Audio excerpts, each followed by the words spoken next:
आज की वीडियो में क्लास 12 फिजिक्स हम यहाँ पर ट्रांसफार्मर के यानी कि वाइवा के 15 इंपॉर्टेंट 15 क्वेश्चन देखेंगे यहाँ पर। ठीक है, जो प्रैक्टिकल आप देंगे यहाँ पर, ठीक है, कुछ बनाकर ले जाएंगे। मान लीजिए आप ट्रांसफार्मर चार्ट में बनाकर ले गए, ठीक है, उसी के हम 15 इंपॉर्टेंट क्वेश्चन देखेंगे यहाँ पर। ठीक है, उसी के आधार पर क्या देखेंगे हम 15 इंपॉर्टेंट क्वेश्चन देखेंगे। इनको आपको तैयार कर लेना है। अगर आपसे पूछे जाएँ आप तुरंत बता देंगे यहाँ पर। ठीक है, ट्रांसफार्मर के बारे में अगर पूछ रहे हैं कोई एग्जामिनर, ठीक है, तो आप तुरंत बता देना यहाँ पर। ठीक है, तभी आपको 30 में 30 नंबर मिलेंगे। देखिए यहाँ पर सबसे पहले यहाँ पर पूछेंगे, आपसे पूछा जा सकता है ट्रांसफार्मर क्या है। ठीक है, मालूम होना चाहिए जरूर, बहुत बार पूछा जा चुका है ट्रांसफार्मर क्या है, पूछा जाएगा 100% ज़्यादा यही पूछा जाता है। ठीक है, ट्रांसफार्मर क्या है तो क्या बताएंगे आप, यह ऐसा यंत्र है जिसके द्वारा प्रत्यावर्ती लिख लीजिए, प्रत्यावर्ती धारा की वोल्टेज कम या अधिक कर सकते हैं। जो हमारे पास क्या होता है, आपसे पूछे ट्रांसफार्मर क्या है तो क्या बताएंगे आप। ठीक है, यह ऐसा यंत्र है जिसके द्वारा प्रत्यावर्ती धारा की वोल्टेज कम या अधिक कर सकते हैं, यानी कि वोल्टेज को हम परिवर्तित कर सकते हैं, कम या अधिक कर सकते हैं। ठीक है, इस टाइप से हम बताना, क्या बताएंगे हम, यानी कि यह ऐसा यंत्र है जिसके द्वारा प्रत्यावर्ती धारा की वोल्टेज कम या अधिक कर सकते हैं। ठीक है, ये पहला क्वेश्चन इस टाइप से बन सकता है, पूछा जा सकता है।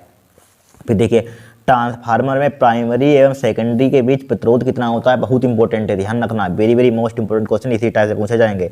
ठीक है, तो बताइए क्या होता है यहाँ पर, अनंत होता है, इनफानाइट। ठीक है, क्या होता है, अनंत होता है। ठीक है, ट्रांसफार्मर में प्राइमरी एवं सेकेंडरी के बीच प्रतिरोध कितना होता है, अनंत। आपसे पूछे तो अनंत बता देना। ठीक है, फिर देखिए यहाँ पर तीसरा क्वेश्चन, ट्रांसफार्मर के अंदर कौन सा तेल डाला जाता है, वेरी मोस्ट इंपॉर्टेंट है। ठीक है, वेरी इंपॉर्टेंट क्वेश्चन है, कंपटीशन में पूछा जाता है। नेफ्थेनिक, क्या नेफ्थेनिक पूछा जाता है, नेफ्थेनिक, ये नेफ्था ऑयल बोल सकते हैं, नेफ्थेनिक यहाँ पर, नेफ्था ऑयल बोल सकते हैं या नेफ्थेनिक यहाँ पर। ठीक है, फिर देखिए यहाँ पर चौथा क्वेश्चन, ट्रांसफार्मर को हिंदी में क्या कहते हैं, वेरी इंपॉर्टेंट है, परिणाम मित्र कहते हैं। ठीक है, ट्रांसफार्मर को हिंदी में कहते हैं परिणाम मित्र। फिर देखिए पांचवा, ट्रांसफार्मर किस सिद्धांत पर कार्य करता है, आपका एग्जाम में पूछा जाता है। जिस ट्रांसफार्मर का है वो भी एग्जाम में पूछा जाता है, ये भी एग्जाम में पूछा जाता है, 1 नंबर का हर साल आता है। ट्रांसफार्मर किस सिद्धांत पर कार्य करता है, अनून्य प्रेरण। किस पर करता है, अनून्य प्रेरण पर होता है। ट्रांसफार्मर किस सिद्धांत पर कार्य करता है, अनून्य प्रेरण पर। ठीक है, फिर देखिए छठा क्वेश्चन, ट्रांसफार्मर कौन सी विद्युत धारा पर कार्य करता है, प्रत्यावर्ती धारा। ठीक है, एसी पर कार्य करता है, डीसी पर, ध्यान रखना। ठीक है, ट्रांसफार्मर में कौन सी विद्युत धारा पर कार्य करता है, प्रत्यावर्ती धारा, यानी कि अल्टरनेटिंग करंट।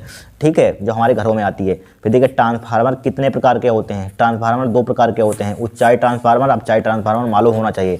ठीक है, ट्रांसफार्मर कितने प्रकार के होते हैं, इसी में से पूछे जाएंगे। ट्रांसफार्मर कितने प्रकार के होते हैं, ट्रांसफार्मर 2 प्रकार का होता है, ऊंचाई अपचाई। क्या होता है, ऊंचाई होता है, अपचाई होता है। ठीक है, अब देखिए 8वां क्वेश्चन देखिए, इनको नोट कर लीजिए सबको।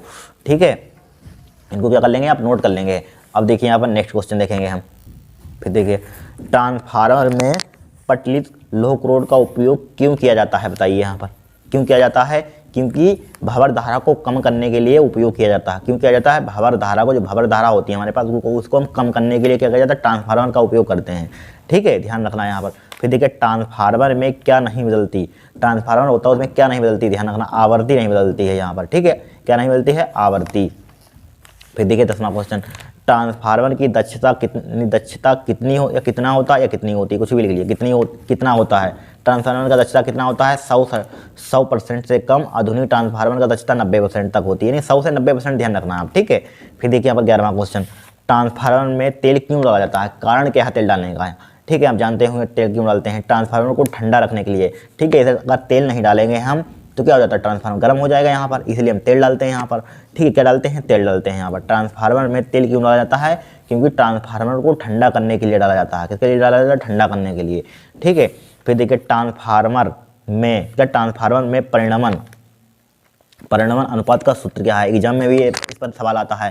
ठीक है, क्या होता है, BS/BP बराबर NS/NP, यानी कि P मतलब प्राइमरी होता है, यानी कि प्राथमिक कुंडली, यस मतलब सेकेंडरी द्वितीय कुंडली, यस क्या होता है, सेकेंडरी कुंडली द्वितीय कुंडली में फेरों प्राथमिक कुंडली में फेरों से। आर क्या होता है, परिणमन अनुपात, क्या होता है, BS/BP और क्या होता है, NS/NP। ध्यान रखना है फार्मूला, क्या रखेंगे आप, ध्यान रखेंगे इसको। फिर देखिए 13वां क्वेश्चन क्या है हमारे पास, प्रतिशत दक्षता। ट्रांसफार्मर में प्रतिशत दक्षता क्या होती है, बराबर निर्गत शक्ति P0 से लिखते हैं, निवेशित शक्ति PI से लिखते हैं, मल्टीप्लाई क्या होता है 100, क्योंकि यहाँ पर प्रतिशत लिखा हुआ है। ठीक है, दक्षता यहाँ पर निर्गत शक्ति यहाँ पर निवेशित शक्ति हो जाएगी, लेकिन यहाँ पर परसेंटेज में पूछा तो 100 लगा देना, यहाँ पर मल्टीप्लाई कर देना।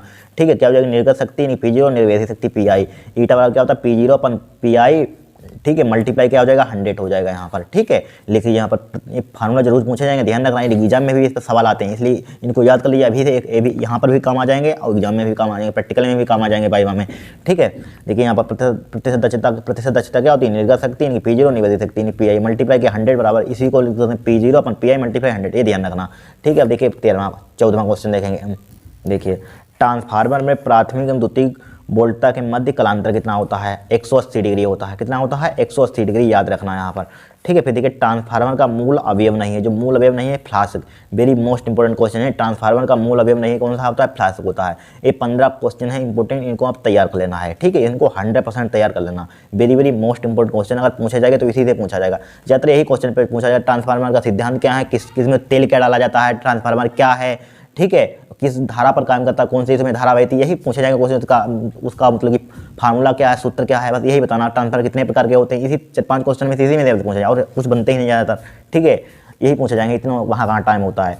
ठीक है, इनको आपको तैयार कर लेना है। ठीक है, अब नेक्स्ट क्लास में और देखेंगे, और आपको किस आप क्या बनाएंगे उस पर कमेंट करना, उस पर हम वीडियो बना देंगे यहाँ पर। ठीक है, और देखेंगे यहाँ पर। ठीक है, आज के लिए इतना। अगर आपको वीडियो पसंद आई हो तो चैनल को सब्सक्राइब करना, वीडियो को लाइक करना। ठीक है, और नेक्स्ट टॉपिक देखेंगे यहाँ पर। ठीक है, हम कमेंट करना किस टॉपिक पर वीडियो जाते हैं। ठीक है।